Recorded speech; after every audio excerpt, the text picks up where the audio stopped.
St. Thomas Aquinas is always cited as saying that to those who have faith, no evidence, no proof is necessary.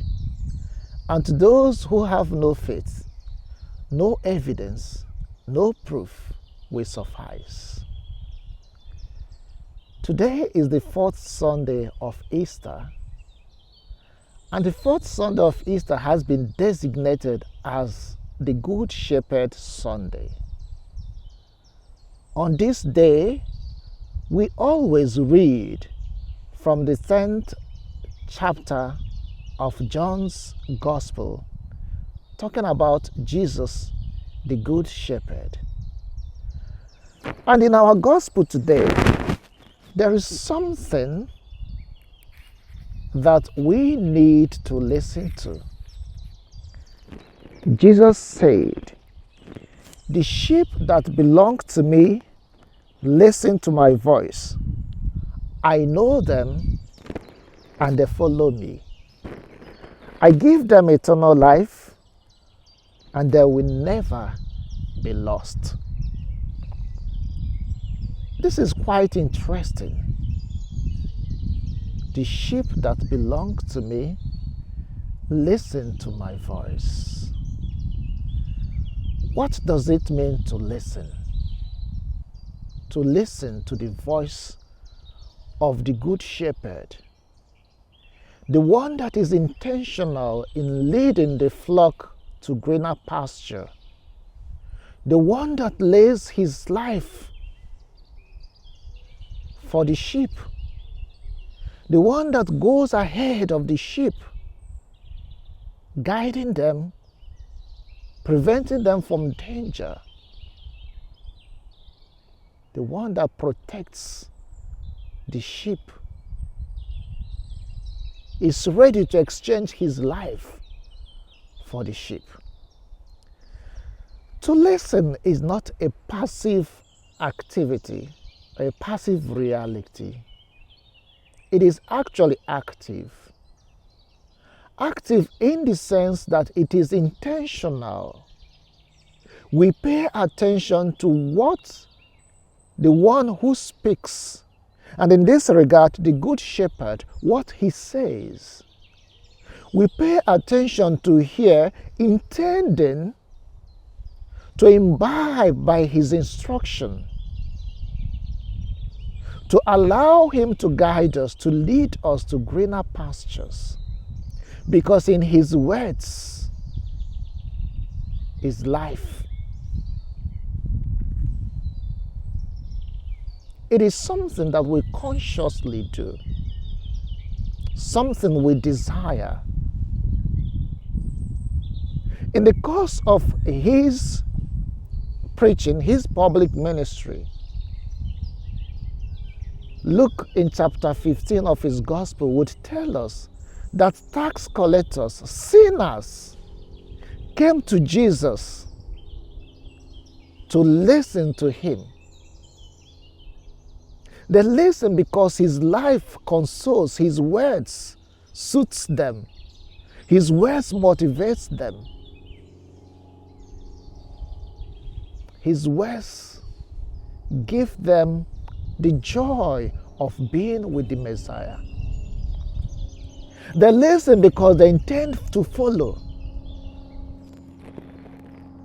They want to follow the Messiah because the Good Shepherd can never lead them to places that are not good for them. He leads to life. That is what we are being told by Jesus today. And not just that they listen to him, he knows them one by one.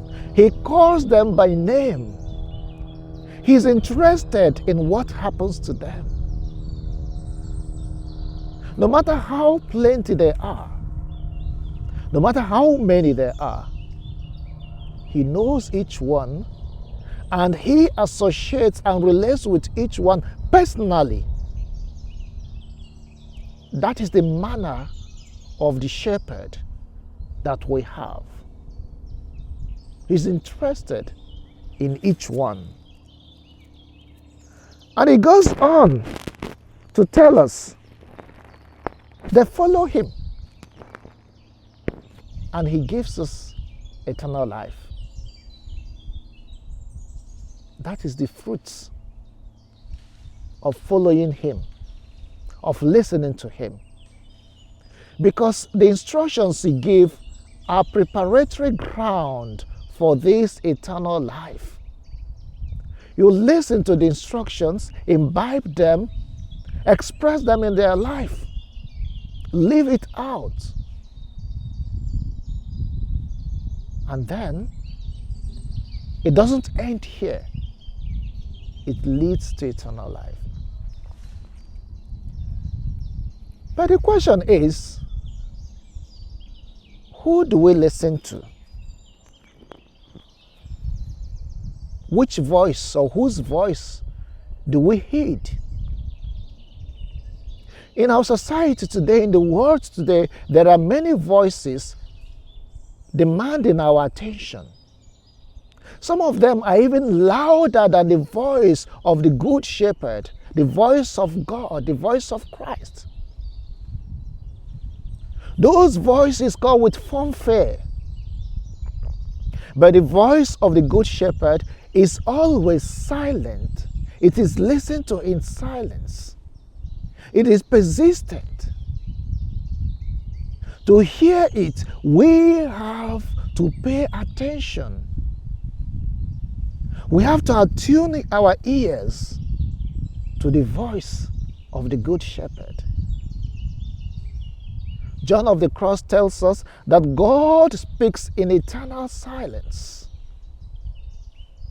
And in silence, we must listen, we must hear him. There are the voices of the politicians, the voices of the novel ideologies in the world, the voice we gather from the social media, the voice we gather from things around us. They can be distracting. But what stands out is that the voice of God is persistent.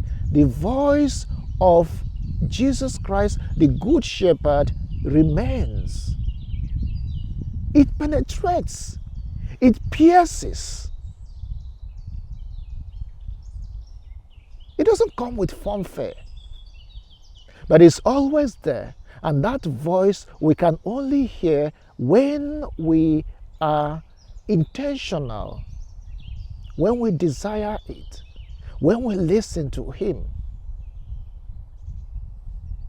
And of course, it is not enough to hear the voice if we don't make use of it. In the second reading, John tells us about this multitude, those that have washed their robes white in the blood of the Lamb.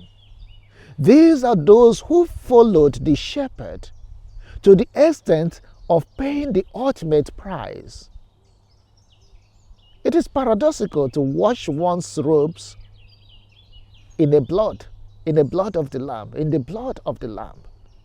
But this is what happened.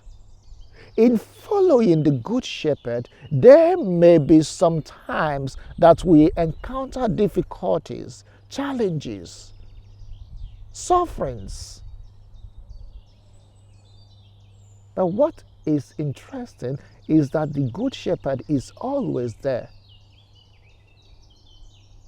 He goes, we follow. Today becomes a day for us to sit and reflect and ask ourselves the practical question: whose voice do I listen to? And probably, why do I listen to that voice? Is it because it's soothing? Is it because it's comfortable? Is it because it doesn't come with some challenges in my life? Some of the things to give up, some of the things to retain. some of the sacrifices to make? Is it because it doesn't come with pains? Or because it comes with pains, and notwithstanding the pains, we know the end product of that, which is eternal life? That is a good question that we need to ask ourselves.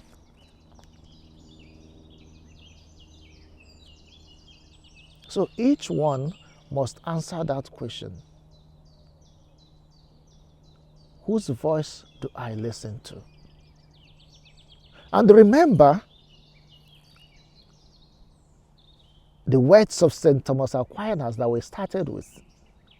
To those who have faith, no evidence, no proof is necessary. But to those who have not, no proof, no evidence will suffice. Let us listen to the word of the Good Shepherd, to the voice of the Good Shepherd. Let us get used to it. He always calls us, and let us heed him and allow him to lead us to eternal life, where he himself has gone and prepared for us.